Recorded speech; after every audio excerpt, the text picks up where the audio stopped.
We have a rich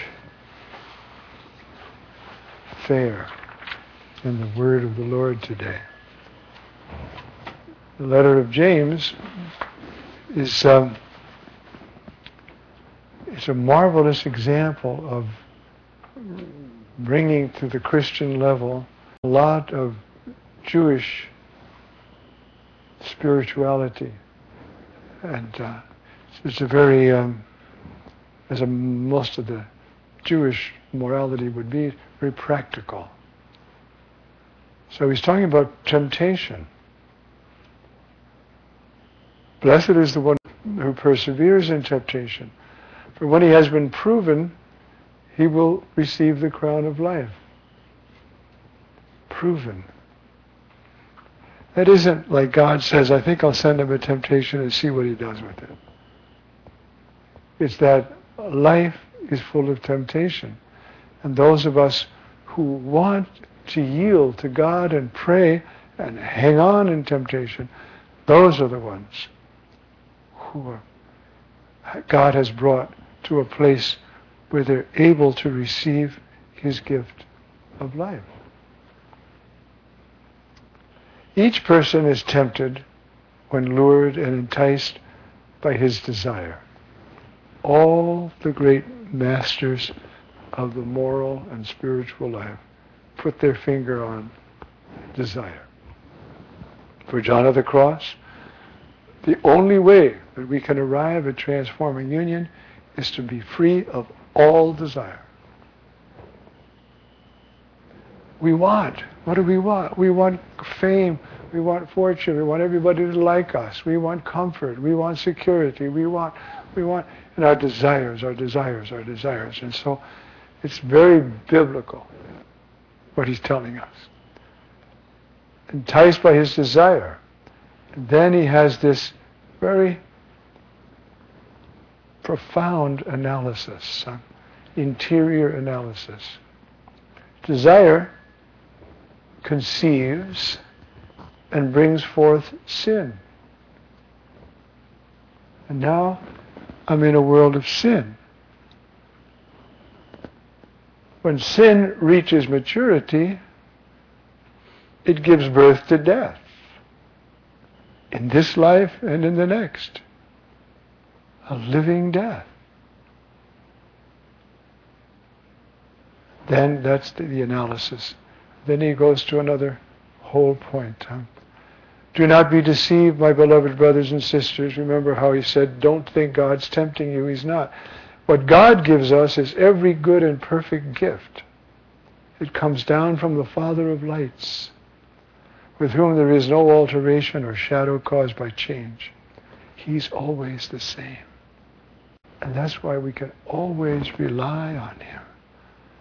The Father is totally reliable. To come to know him this way is to just lift from us a world of anxiety and fear, and he's always the same. He never lies. You can always trust him. He willed to give us birth by the word of truth, that we may be a kind of first fruits of all his creatures. It's very, but you see, it's very morally oriented. Now, the gospel, we're at a turning point in Mark with this text, and we won't be back to Mark for 90 days. So remember where we are, so we can.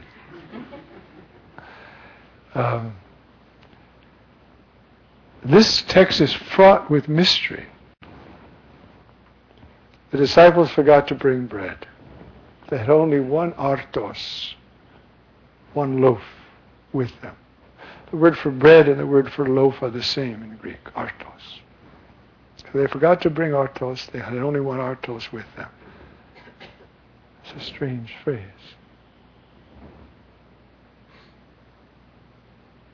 The artos, the one, is Jesus.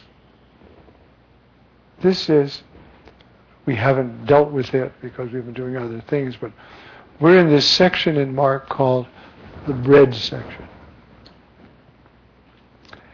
It's multiplication of the loaves begins it, and then the walking on the water and calming the storm, and they're all frightened. And Mark says, because their hearts were hardened and they didn't understand about the bread. And almost every incident, starting there with chapter 6, here until chapter 8, has got bread in it. Somewhere or other, there's a mention of bread. It's very artfully done. What's the bread? The mystery of the suffering and exaltation of the Son of Man. That's the bread. That's the bread we live by. That's the bread on the altar. That's the bread. So he says, watch against the leaven of the Pharisees and the leaven of Herod, that corrupting factor. They thought, boy, he's telling us, he's mad at us because we didn't bring any bread with us. And he says to them, why do you conclude that it is because you have no bread? Can't I give you all the bread you need? Origen, by the way, talking about the first multiplication, where the disciples come to, the second one actually, where the disciples come to Jesus and say, you better let these people go. They're going to get hungry. I mean, they haven't been eating for a day or more than a day. You better let them go. And Origen puts some words into the mouth of Jesus. You really think they're going to get something apart from me they won't get with me? They need bread. I can't give them bread. I can give them bread that will bring them to eternal life. My own body and blood. And so he says, so I multiplied bread for the 5,000. And how many baskets did you pick up? 12. When I broke bread for seven loaves for the 4,000, how many baskets did you pick up? 7. Do you still not understand? Well, when we hear that at the liturgy, it's okay to say, no, I don't understand the whole conversation. And pray. And the Lord will say, don't you understand? I am the bread. And it's feeding on me, you see, is to have a grasp for that you understand the mystery of the suffering and exaltation of the Son of Man. That's the bread you live by. For all eternity. You will feed on me. You will rejoice in me. You will see me. You will live by my life. I'm your bread forever. So it's on that lovely note that we stop our reading, successive reading through St. Mark, and we begin tomorrow Lent.